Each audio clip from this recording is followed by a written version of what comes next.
We're going live. It's early. I'm a minute early. Welcome, everybody.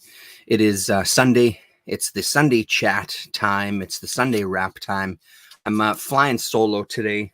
Rasa is not around for the chat this week, so hopefully we can get together next weekend. Such as life, such as schedules, but we'll see her soon for sure. So, we're gonna do just a live solo show. I figured I'd do it now instead of later tonight. I have a root canal early tomorrow morning at like 7 in the morning. So I want to get to bed early. Hello, Rasa. Speak of whom. Hello, Damien. So I wanted to start with today was our 2023 comic convention, or this weekend rather, was our big Comic-Con.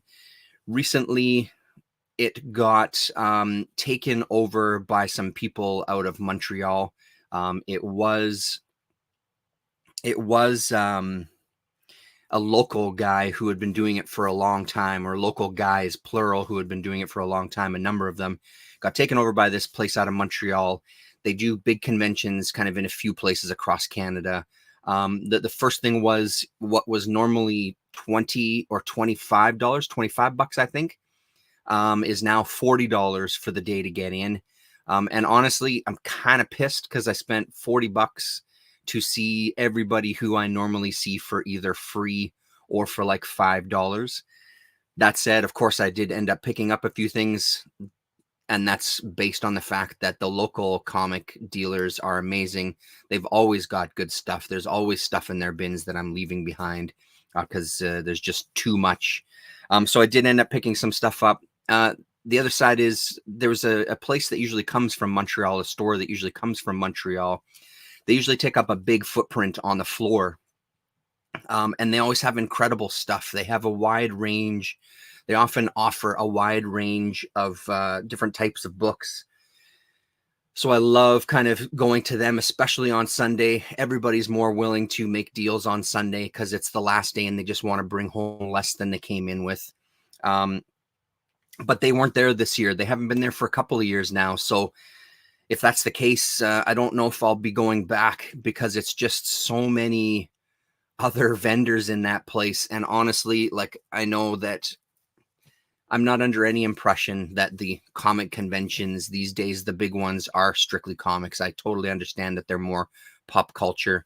I'm just getting grumpier now that I had to pay $40 to get in and wander around and see a bunch of booths that were selling like mystery boxes and all sorts of other horseshit. To be honest, it was kind of a pisser.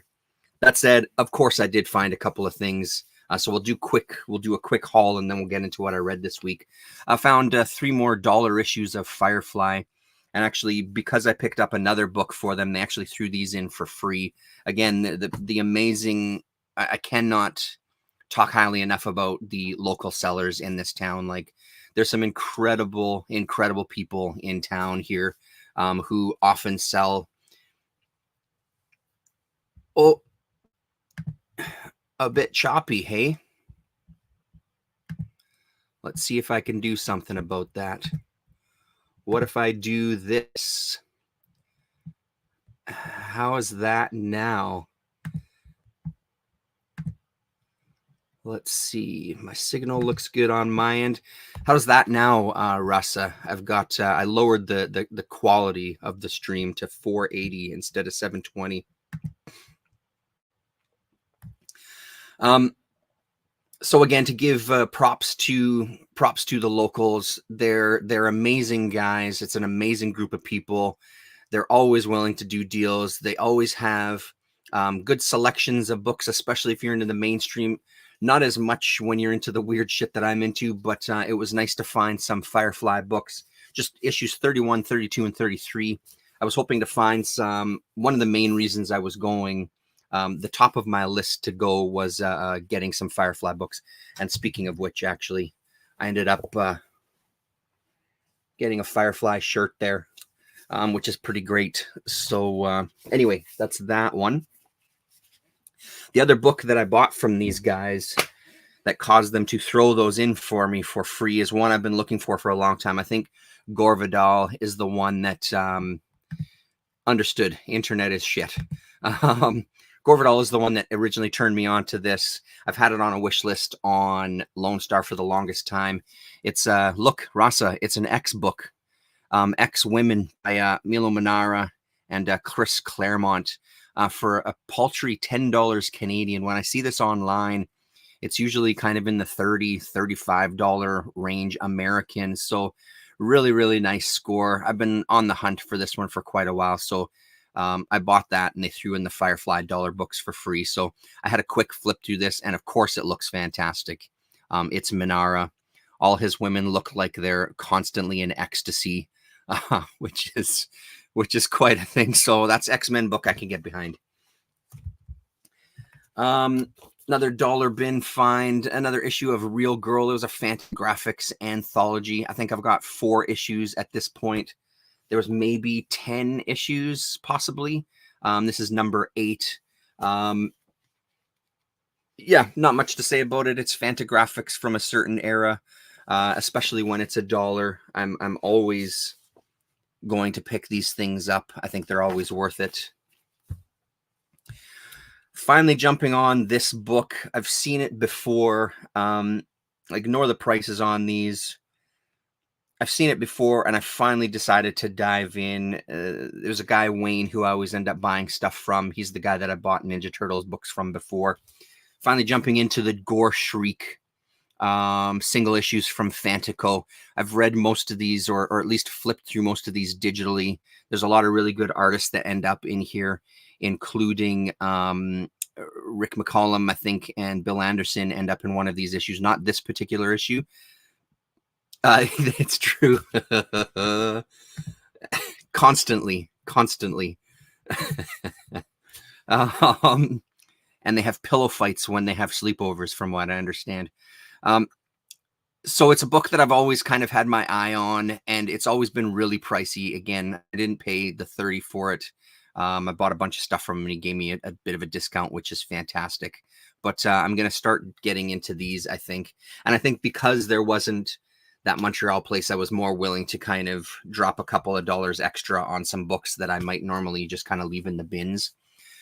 Gobbledygook, one from Mirage Studios for a paltry $8. It's a double-sized, thick issue. It's got a bunch of different artists. Of course, Eastman and Laird are in here, but I think there's also Richard Corbin in here, and there's a couple of other artists in here too. Just an anthology of short stories. There are some Ninja Turtles in here as well. Finally jumped on that. And speaking of Rick McCallum and Bill Anderson, I finally found, this was on my wish list for a long time too, issue number 37 of Teenage Mutant Ninja Turtles. And this is by the dynamic duo of Anderson and McCallum doing the entire issue.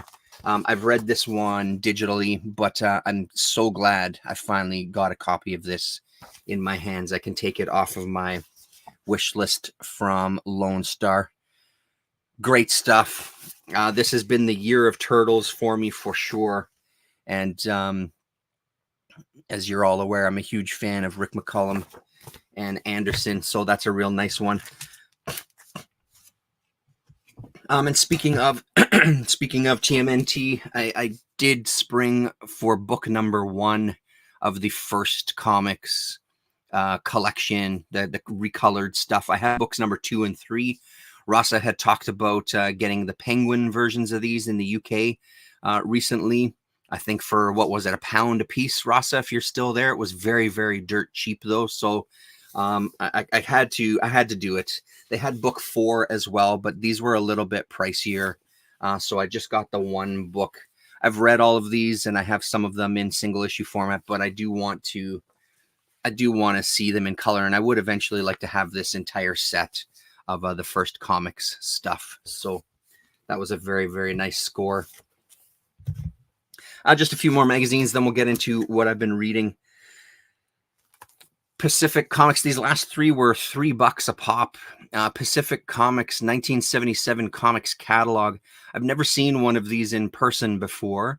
I don't know how many they did. Obviously, Pacific Comics were doing distribution, and then of course they published for quite a while too, kind of alongside Eclipse, and then Eclipse eventually bought out a bunch of titles from Pacific and finished off some things like those anthologies and stuff.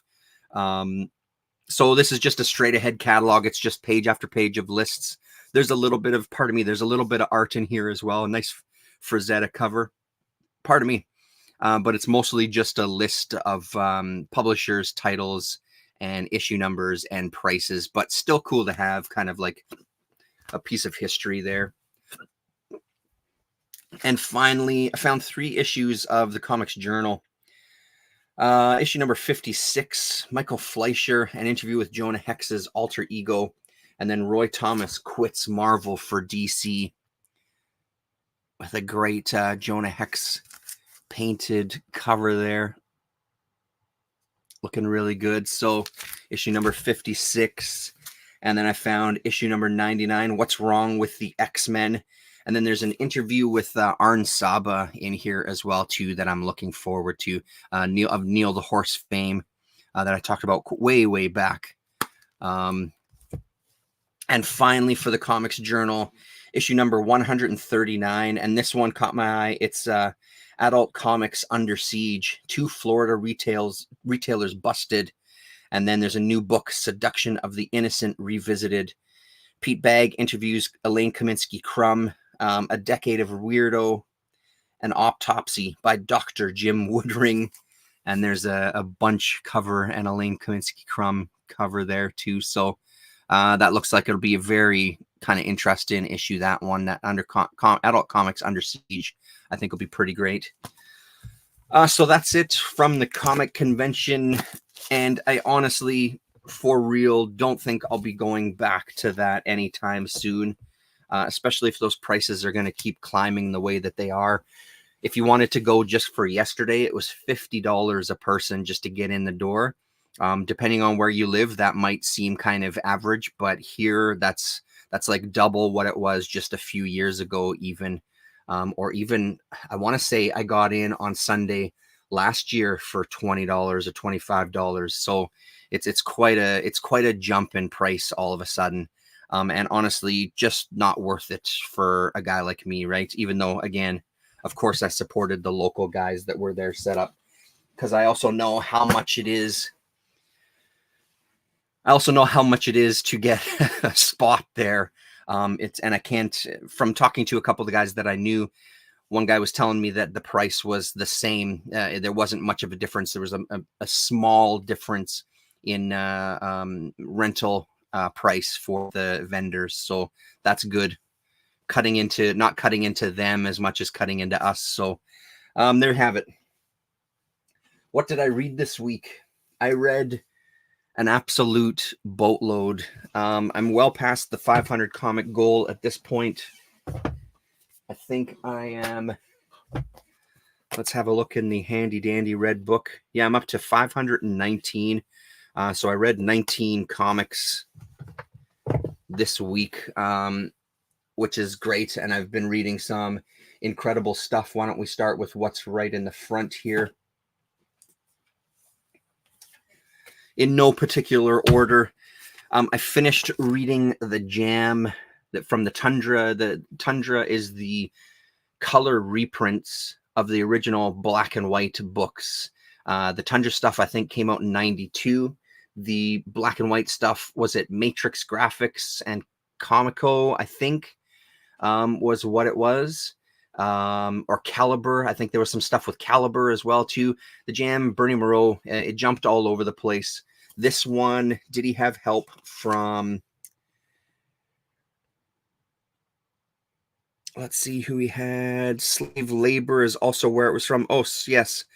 So originally serialized in black and white as The Jam Urban Adventures number 1 to 5, published by Slave Labor Graphics. I thought Joe Matt helped with the colors on this one, but I'm not seeing the credit inside there. Great stuff. This was a fun ending. I found I couldn't quite remember what had happened. It took me quite a few pages to sort of re-jog the memory of what had happened in issue number 4. But honestly, it's a comic that kind of has been on my radar for so long. You always end up seeing it out there in the back issue bins, and I always kind of passed it by. My own mistake, and I'm really glad I rectified that, because this is really fun stuff. As good as this issue was, the one that kind of really blew me away was this super cool color injected Turbo Adventure from Hell #1 from 1988, I think is when it actually came out. Everything is dated 87. The indicia is May 1988. This was fantastic. I think this was the first Jam stuff, because although now that I'm saying that, I'm not 100% sure. Let's have a look in this one again. Doesn't say when the slave labor stuff came out. I want to say the slave labor stuff came out in like 89, but I'm not 100% positive about that. So this is kind of an origin story of sorts for our main character, the Jam. And I loved it. I absolutely loved it. Entertaining from start to finish. I find the coloring on this one much better than the coloring in the other one. So maybe this is the one that Joe Matt helped out with.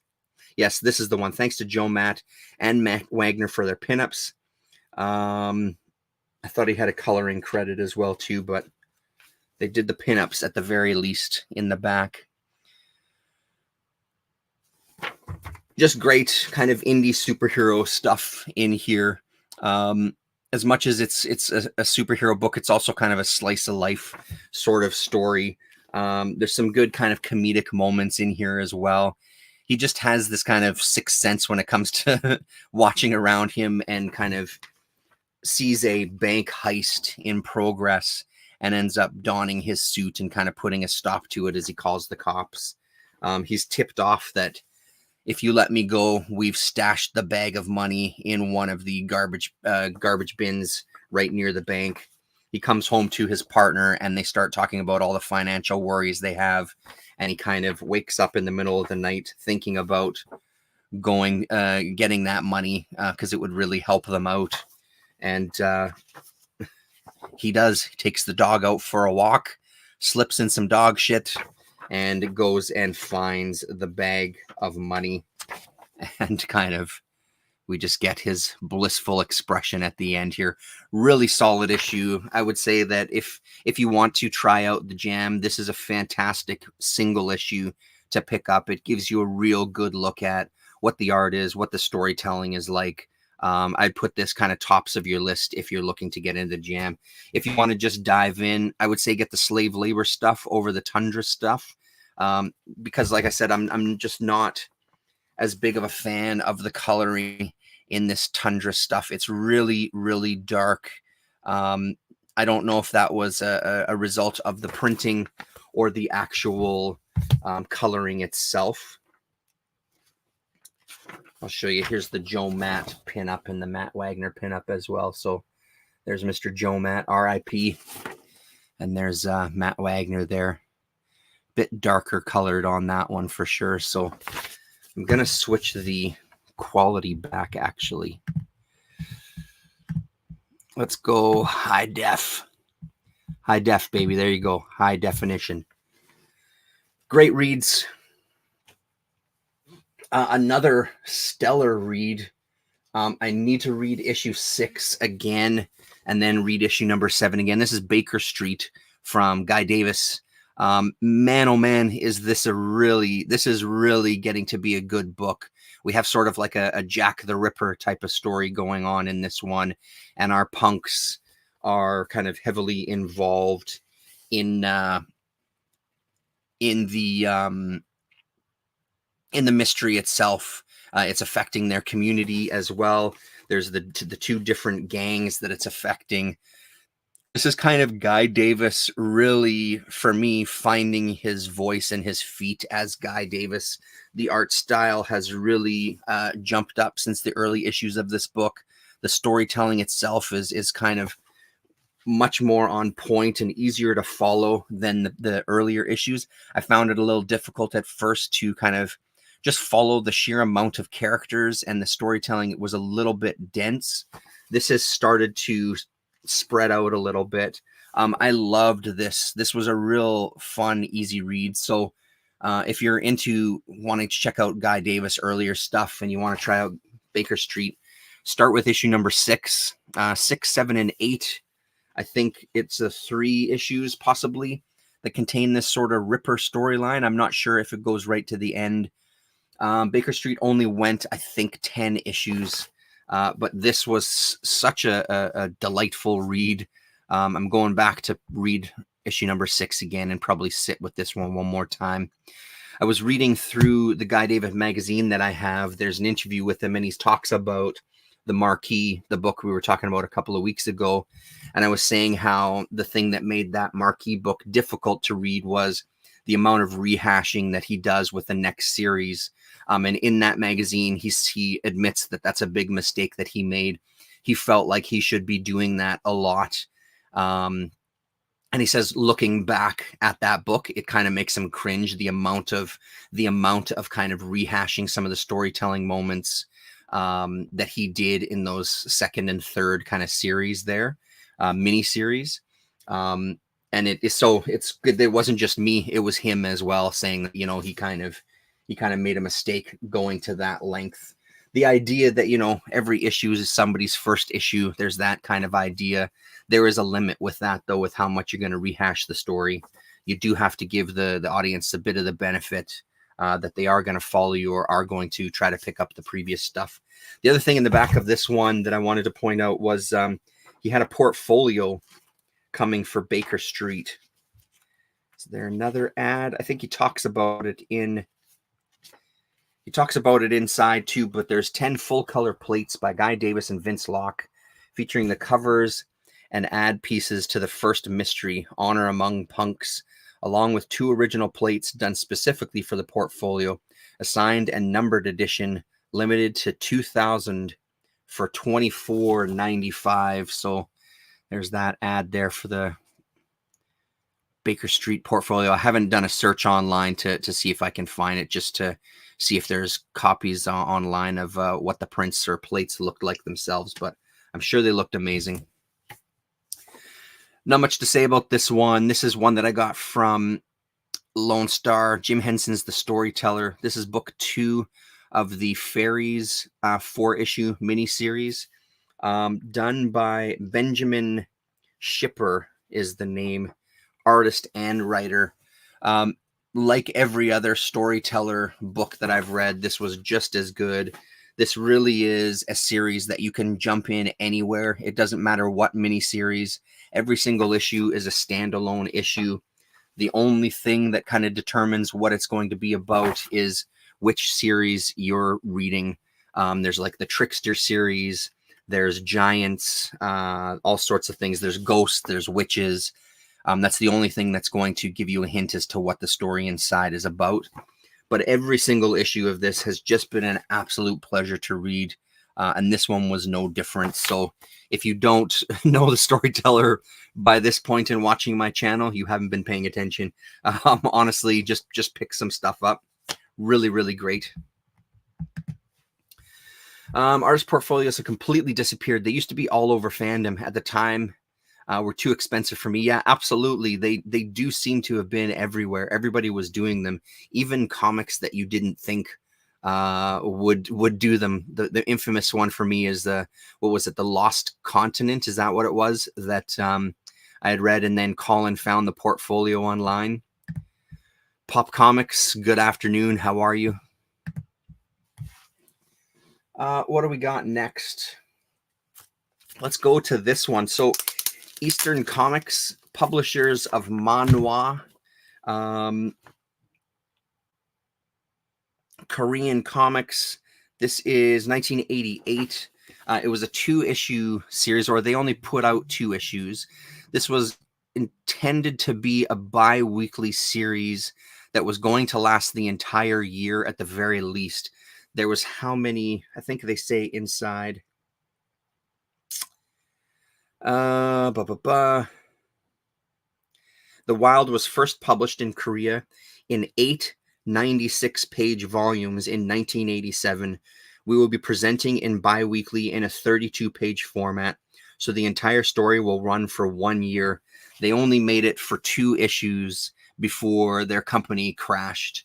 And this was a really, this had promise. Again, the downside sometimes of digging back into these older comics is that you do find these gems that you want to read more of, and they just don't exist. I haven't looked online thoroughly. I don't know if this eventually got republished in English at any time after this, but this was kind of like a delinquent youth type of story.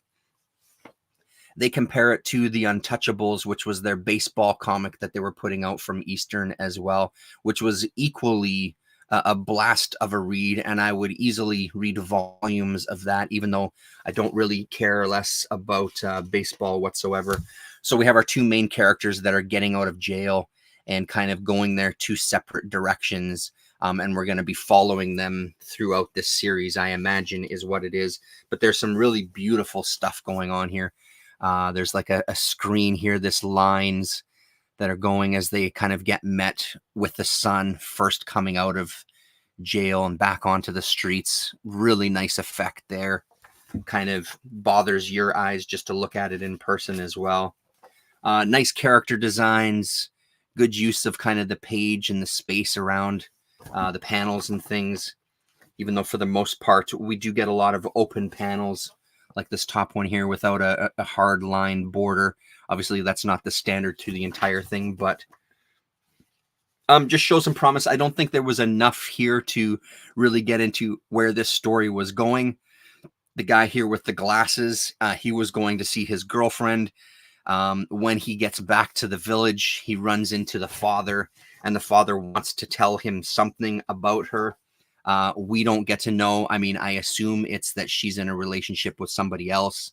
And then our other main character here goes back home and not sure if it's his girlfriend or if it's just the daughter of someone local in town. We're not really sure yet what their relationship is, but there's a hint at a potential romantic relationship there as well for him. This kind of greaser looking dude with his amazing hairdo. So it was a pretty entertaining read, but like I said, not enough to kind of really get a sense of the overall story. The pacing with these, just like in some manga, is a bit slower. I have no issue with that. I just wish that they lasted a little bit longer to get maybe, 3 or 4 other issues of this out there. And then there's the cover for issue number 2 of the Wild, the bi-weekly Wild. Like, look at this. It's great covers, man. Really, really great stuff. So if you don't know Eastern Comics, they're worth picking up. They didn't put out a ton of stuff. I think any of their books are worth picking up, but honestly, I think the Untouchables, I think is what it was called, the baseball one, is highly recommended. This one is right up there as well too. But honestly, any of the books are worth your time. What do we go to next? Why don't we go to, we'll leave that. I read a whole bunch of Matt Howarth. Maybe I'll leave those for a bit and we'll talk about those all at once. What's in the back here? Sorry, give me 1 second here to reorganize. Okay. Why don't we do this? This was from our friend Nate, who sent the gigantic care package. This is a book called Quilt. It was a Halloween Comic Fest one-shot from a company called Comics Tribe. I was drawn to the cover when he was sending me photos. Ian Laurie is the name there. I hope I'm pronouncing that right. I don't know how they pronounce that Iaiin. I believe it's like an Irish name, so there may be a bit of a different pronunciation, so I apologize for that. This was so damn good. This was really, really good. So much so that there's another book that these two creators did from Comics Tribe. I'm going to try to find the name right now. That is high on my list. So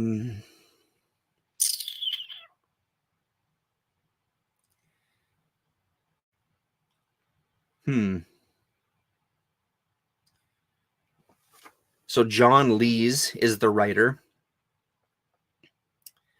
Was it And Then Emily Was Gone, possibly?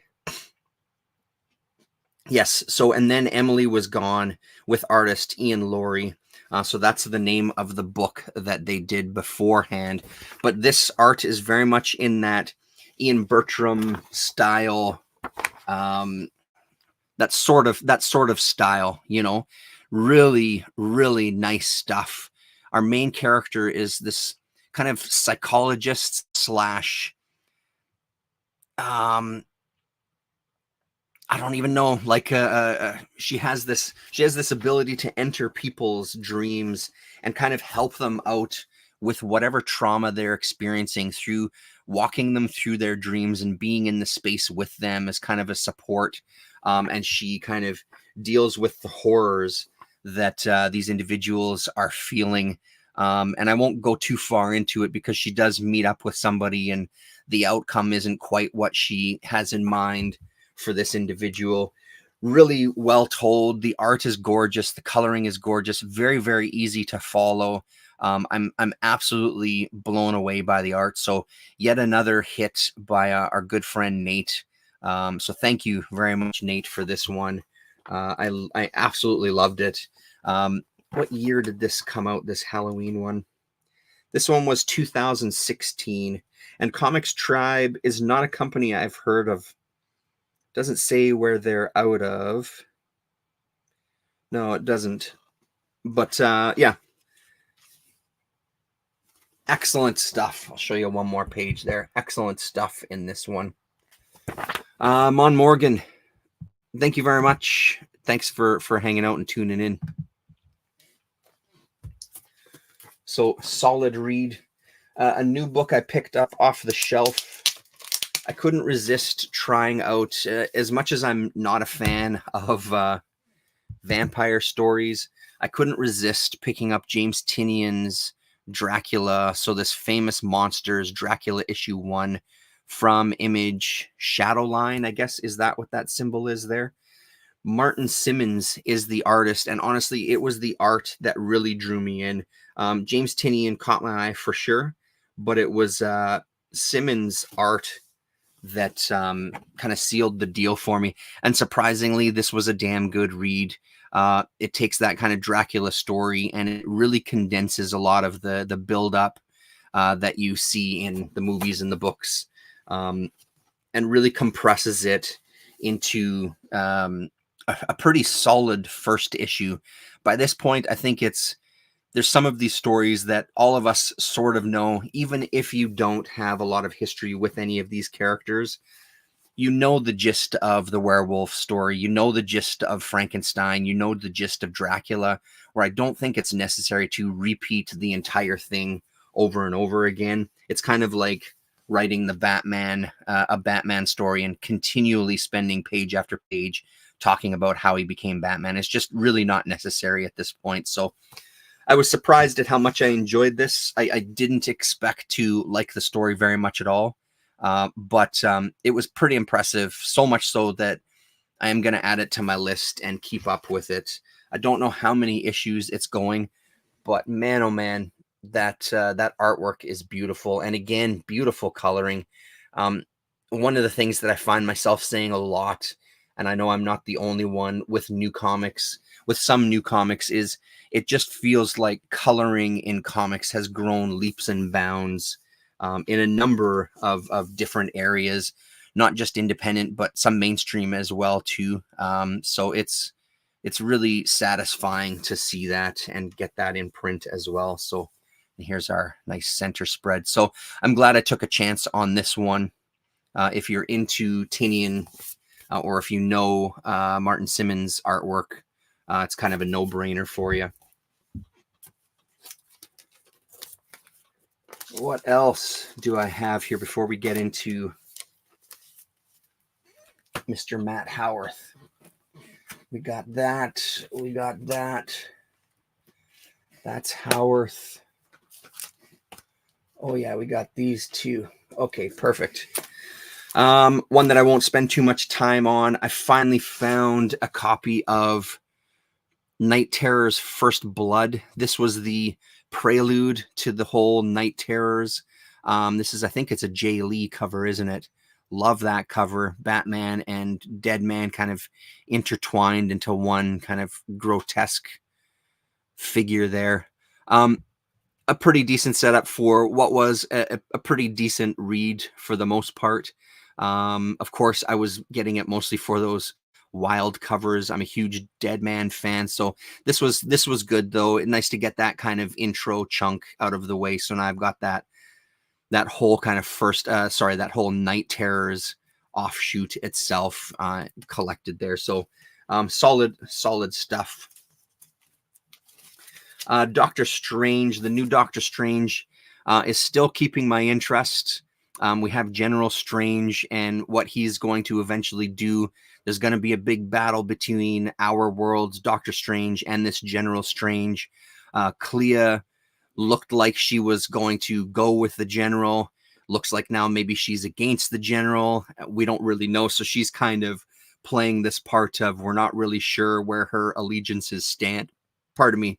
I'm assuming that at the end of the day, she'll be back with our Doctor Strange and everything they'll live happily ever after. If not at the end of this one, at the end of a future one. But not a bad read. Again, it's one of those books that I'm getting more for the art. I feel like I'm just jonesing some Doctor Strange stuff. And this one just kind of did it enough for me to keep picking it up, especially with the minimal pull list that I have. So I'm glad I'm sticking with it. I don't know if I would say rush out and get this by any stretch. I don't even know if I'd say get the trade. You really, if you're a real fan of Doctor Strange and you really are curious like I was, give it a shot, but maybe wait till it hits the dollar bins and give it a shot that way. Another one that I'm so enjoying, I'm going to open this one up because we've got to look at the art in here. Sort of flying through these at a pace because I've got so much. Issue number 2, Godzilla War for Humanity. I love the Godzilla books. I don't get all of them. This one caught my attention because of the gorgeous art. The art on the cover is exactly what it is inside. This is IDW cover B, which is weird. I don't think the interior artist did the cover A art, which is puzzling to me. So it's written by Andrew MacLean and artwork by Jake Smith. Is Andrew MacLean? Yeah, it is. Andrew MacLean is the guy that does Headlopper, if you know that series. And Jake Smith, I don't know if I recognize the name Jake Smith, but that might just be me. Super fun book. We have a brand new kaiju in town, and he's going around and infecting our kind of classic kaiju and poisoning them, turning them completely evil and toxic. And then, of course, we have our human characters that are trying to, one has sort of like a psychic link with Godzilla, and she's trying to call on him to come and save humanity against this new creature here, whose name I'm just completely forgetting. But this one I'm getting for the art again, because I think it's really fantastic. It has a real nice cartoony feel to it. The coloring is beautiful and bold. There's no colorist listed, so I imagine that Jake Smith is doing the coloring duties as well.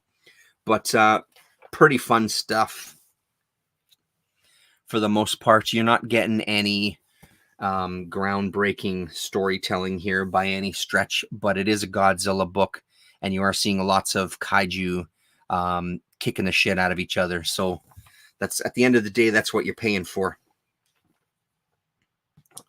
And at the end, we do get a little bit of a meeting from the twins, the princesses, who are kind of in communication with Mothra. So we are going to see Mothra make an appearance in the next issue, which will be fantastic. Mothra is going to go and get Godzilla's attention and say, hey, get your ass out of here. You're coming with me. Come and help save the day. So cool stuff.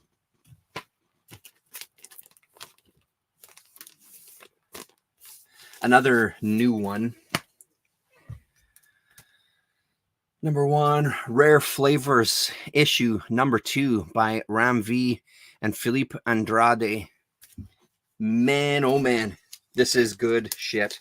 This is, if this kind of keeps going in the direction that it is, I think this is easily going to be top of the list for kind of favorite reads of the year. Chris Chaos and Comics was talking about this one too, and there's probably a lot going on here with lore and mythology from Indian culture, East Indian culture, that is going over my head.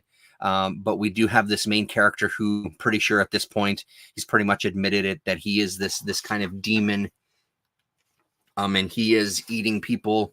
So that's been kind of cleared up. He wants to have this documentary made about him, and it's about his love of fine dining. And then this one, we do get to talk about chilies and spicy food. So mirchi, I think is how you say that.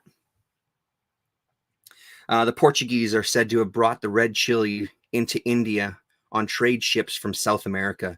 The dry heat and sand of Rajasthan gave the chili a new home, most famously in Methania, a province not far from Jodhpur. Farmed by generations and traded by the Marwars, the Methania Lal Mirch attained a special place in the cuisine due to its uniquely pungent heat. And then we also do get a recipe for the meal that they eat in this one as well. So we kind of come out of the desert into this field of chilies, and where they prepare this dish. He confides our kind of two main characters kind of reach a new understanding as our sort of demon god, I guess, comes clean to our human counterpart here who's filming this documentary. And then we get the recipe for lal mas. Great read. I love the kind of mix of this, kind of foodie culture with this kind of maybe traditional type of story. And the art is beautiful. Again, the coloring is outstanding. This is a strong read. As soon as I got it, it's one of those books that as soon as I get it, it's the first thing that I read as soon as I walk in the door. I kind of don't hesitate. I sat right down and popped that sucker open. Not sure how many issues there's going to be. So we've had a tasting menu, which was just a one-shot that gives us a little bit of the story that appears then in issue number 1. And then we have this issue number 2. I think the tasting menu also is the black and white, like the pencils, like they were doing with Layla Starr, where they reprinted that first issue in black and white there. There we go. Get in there. Terrorists issue number 2. I had talked about Terrorists issue number 1 before, Antisocial, from a company. I think the company is called Helpless Anger. I think there was only 3 issues of this one. You might be able to find it on the Last Gasp website as well too. Have a look there anyway if you're ever ordering from them. I think they had issues of this in the past anyway. This is kind of the origin story of our main character here, how she became this kind of terrorist that we're introduced to in issue number 1, what happened to her, what her life was beforehand. And I like this issue a lot more than I liked the first issue. The first issue was fun. It has the kind of gritty artwork that I like. It was a little too misanthropic at parts, even for me. But this one sort of gives a bit of an idea of what she's about. But again, it's one of those books where the artwork is really the draw for me. It's just got this great kind of classic indie, scratchy rough kind of line to it, kind of rough character designs, not polished whatsoever. Panels that just look off, but in a really kind of good way to my eye anyway. We also get a little letter at the beginning from someone, Mommy Saint Wee Wee, and she talks about her comic Hothead Paisan, homicidal lesbian terrorist, and she means it.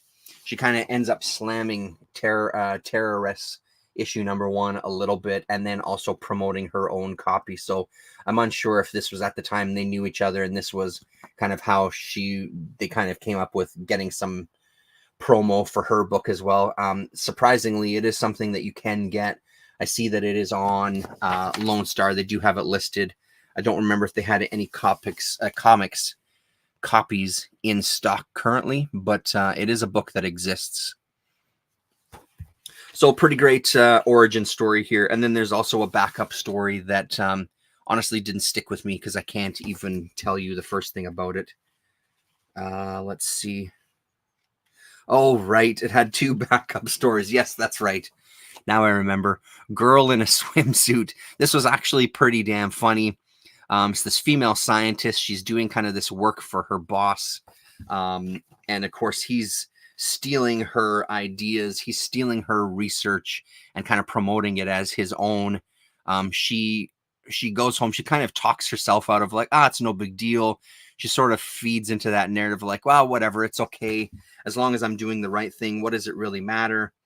And then on the street, as she comes home, there's 2 guys that are kind of going at it. A little bit of kind of mildly racist dialogue coming from these 2 characters that are off screen. So she decides that she's going to do something about it and she's going to put a stop to it. And how she does that is puts on a bikini and gets out there, and all of a sudden their problems are erased and they play some volleyball together, and Girl in a Swimsuit saves the day. So actually a pretty goddamn funny satirical little like 4 to 6 pager there. Girl in a Swimsuit, be a better American. So pretty damn good. Solid issue overall. Hello, Andrew Lopez. How are you? Pretty solid issue overall. Eventually I'll get that 3rd issue just to kind of tie it all up. Yeah. Fun enough read, but again, it's that art that's the big draw for me. And I think we're nearing the end. What else? Oh, there's this one as well too. One last one, then it's a chunk of Matt Howarth, which I won't talk about to death. Conqueror Universe. I think this was another one that we got from Nate as well. Harrier Comics out of the UK. So there is this kind of sci-fi story about the crew of the Conqueror. There was a whole bunch of issues. This was sort of an offshoot of that, where I think there was only the 2 issues. They were going to do some short stories where they focused on various members of the crew. This was much better than it should have been, to be honest. Another guy that I watch on YouTube and on Twitch is a guy, Chicho, and he lives in Victoria, BC. He actually talked about this recently in one of his videos briefly. And he was kind of surprised at how good this was and the world building that was going on here. There's kind of a double-sized issue. It's a solid read, man. There's some really... The storytelling is a little bit wonky at times, but honestly, the work that's put into this for kind of a space opera, you know what I mean? Like the soap opera set in space. It's not Star Trek. It's not, getting into that realm, but it feels like it's closer to a Star Trek than it is to like a Star Wars, where they're trying to kind of tell these stories that have a little more impact. And maybe have a little more subtext to them. I don't know if it works every single story, but it was a damn entertaining read. And you get a lot in this as well. There's a lot of just kind of quality writing here. It just shows you promise for a company like Harrier, which, again, I guess makes sense considering they weren't necessarily like a fly-by-night company. They put out a lot of books and put out a lot of different titles. This is strong, and it really makes me want to, because I do have some other Conqueror books that I just haven't dug into yet. Definitely piques my interest to dig into that stuff. Donald Rex, good afternoon, my friend. The next story is called Sacrifice, and the art from Tony O'Donnell. They say in the intro that they loved the pencils so much they decided to recreate them. They decided to print them not uninked, so we get the straight pencils for the Sacrifice story here, which is a shorter one. And this was probably my favorite out of the book. Discovering this other culture, going deep into this mountainside and discovering this ship with this artificial intelligence. The doors end up locking behind them, and it's kind of like this security system that kind of gets triggered as they enter the bridge and traps them in there. And they're met with, they have to make a choice. Either one of them has to sacrifice themselves, or the ship is going to destroy everybody on the planet and take the planet out with them. So it's kind of a choice of who's going to go and sacrifice themselves. Pretty damn good story, man. I was impressed. So yeah, and then there's a couple other stories after that, all of them with different artists, but surprisingly good. If you find these in the cheap bin and you want to try out something from Harrier Comics, you can't... you could do worse than spending $1 on this sucker. And last but certainly not least, a whole shitload of Matt Howarth. And man, oh man, was it some good reading. I ordered a bunch of books from Matt himself. You can go to his website, and he was just in the process of still moving. I didn't realize that. I sent him an email with my order without having a good look on the website. To his credit, he was incredibly nice about it. He dug up pretty much everything that I had ordered and said he was going to send it to me. The shipping was a bit steep, but I don't personally think it was more than what I normally pay to get stuff shipped from the United States. He felt that it was a little too steep, and he said he was going to throw in some extras for me, which is fantastic. I asked him to sign a couple of things for me. I think he ended up signing every single book that he's sending me. So a little bit of back and forth with Matt through email. Incredible dude. I've really come to love his stuff. Another guy who's really made an impact on me this year is Howarth. So it's always, I find it now at this point, I find it so easy to kind of get into his worlds because I'm just so used to them at this point. It's starting to feel pretty comfortable getting into his books, and I love seeing the kind of different eras of his art, and we'll see some of that here as we look at these. So this is Bugtown issue 4 of 6. I ended up getting 5 and 6 from him, so those are on the way to finish off that series. It kind of continues to be a pretty decent series. This one, the main story, or every single issue of Bugtown, we get someone from, for lack of a better way to put it, our reality or the real world gets transported into Bugtown, which is kind of this alternate dimension where the Post Brothers exist. It's this kind of anarchistic, chaotic, constantly in a state of destruction. When you're in Bugtown, nobody ever dies. You always get reincarnated. Even buildings will come back. So it's this very kind of cartoony world. But it's pretty, it has potential. These stories always have the potential to get really, really dark.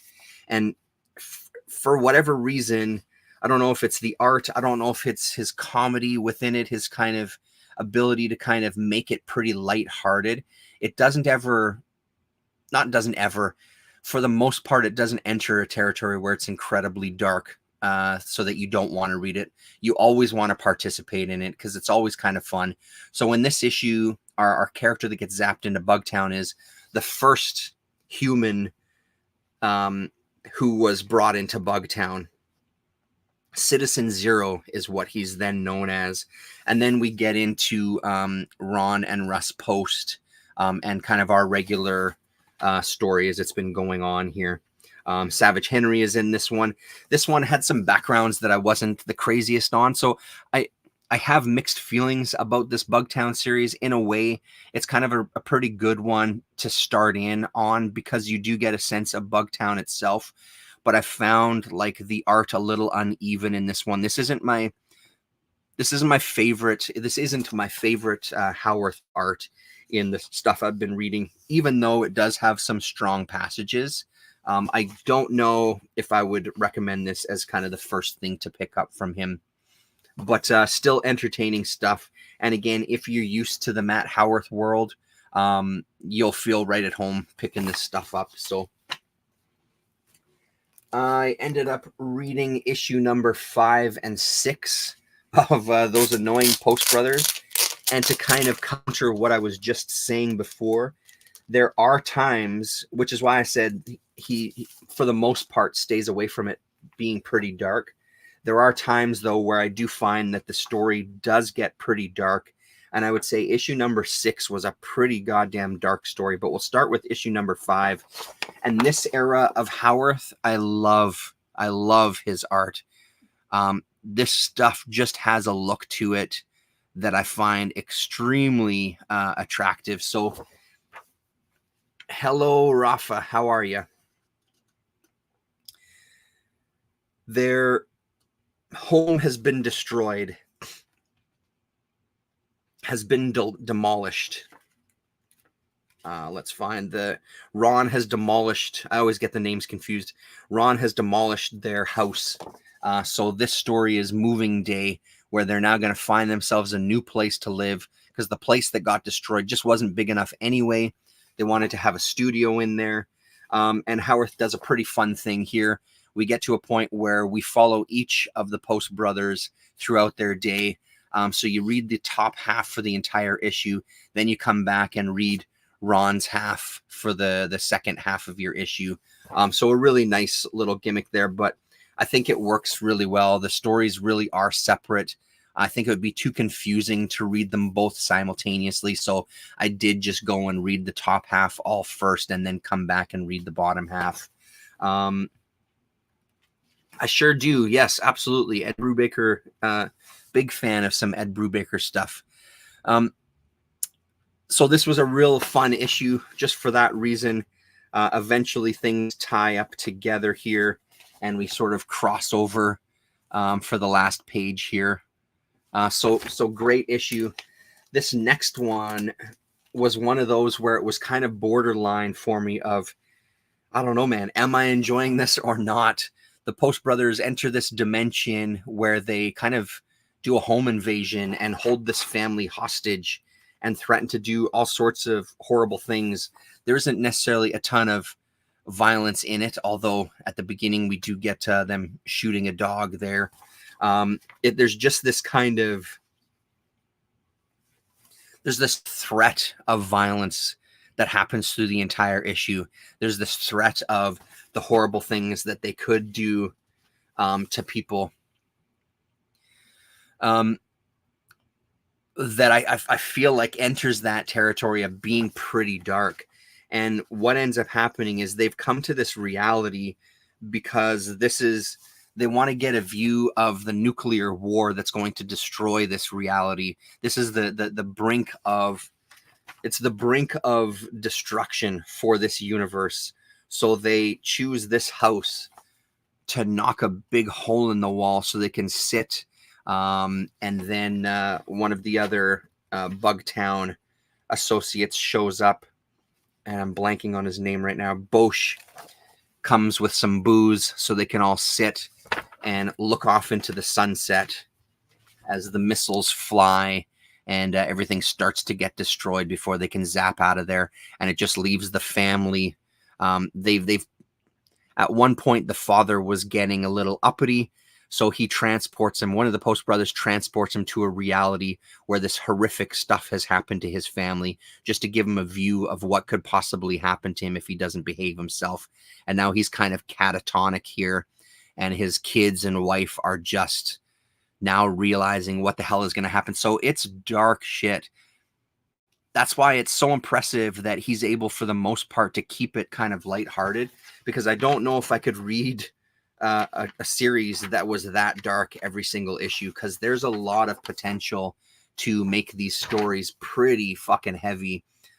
They are bad guys. There's no doubt about it. They're not good people by any stretch, but his ability to kind of keep things comedic, I applaud, because I just couldn't get behind a series that was that dark every single issue. So really, really good, though, that the early Post Brothers stuff by Vortex. I know it's been collected in a book as well, too, or a couple of books. So if you see any of those early issues from Vortex, I'd say go for it.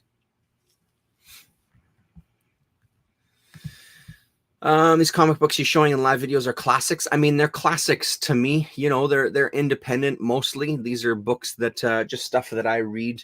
It kind of runs the gamut of independent stuff that's either newer independent stuff from the 80s and 90s, underground comics. So it's kind of a wide range of stuff. Yeah, same thing that Andrew Lopez is saying. 1989, The Crow graphic novel. Oh, that's amazing. On Amazon Britain. I'll get in Halloween, October 31st. That's sweet. Yeah, it's a book that I actually saw some issues of it today, of some of the Crow stuff. Not the first stuff, but some of the later things. I've always been curious to read more Crow stuff. The artwork is beautiful. I do like the looks of it, by James O'Barr. Is that what you said up here? Yeah, James O'Barr.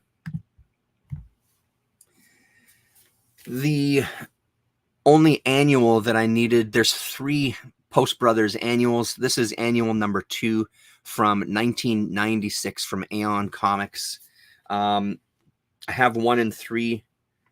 They were great as well. Not too much to say about this one. Just more of the same. You just get into the Bugtown universe and the Post Brothers. We do get some of his kind of creature drawings here, which are always entertaining. Multiple eyes and big kind of black shapes cut into the page. So that was a solid issue. But the one I wanted to talk about finally was Magnesium Arc. And this was a single issue story from Iconographics from 1993. So Iconographics is a division of Caliber Press. And this is a one-shot that's based on a band called a made-up band called Magnesium Arc, and it kind of goes through the history of the band up until the time that one of the main members dies, who was kind of like the main contributor to the band. This was such a fun issue. Matt Howarth has done a lot of music criticism over the years, and he's done a lot of art and collaborations with artists, including artists like The Residents, of course, Conrad Schnitzler, who ends up in his comics as well, too, in the Savage Henry type of universe for the most part, but also kind of makes appearances in the Post Brothers stuff as well. I just thought this was a really, really nice story, looking at a band in different kind of eras of their popularity, right from the beginning, right to kind of the end of their careers. Just a real nice little story here. And again, it because he has this knowledge of these kind of more obscure and experimental type bands in the real world, there's a lot of that flavor that's added to this Magnesium Arc band. Yeah, so really nice stuff.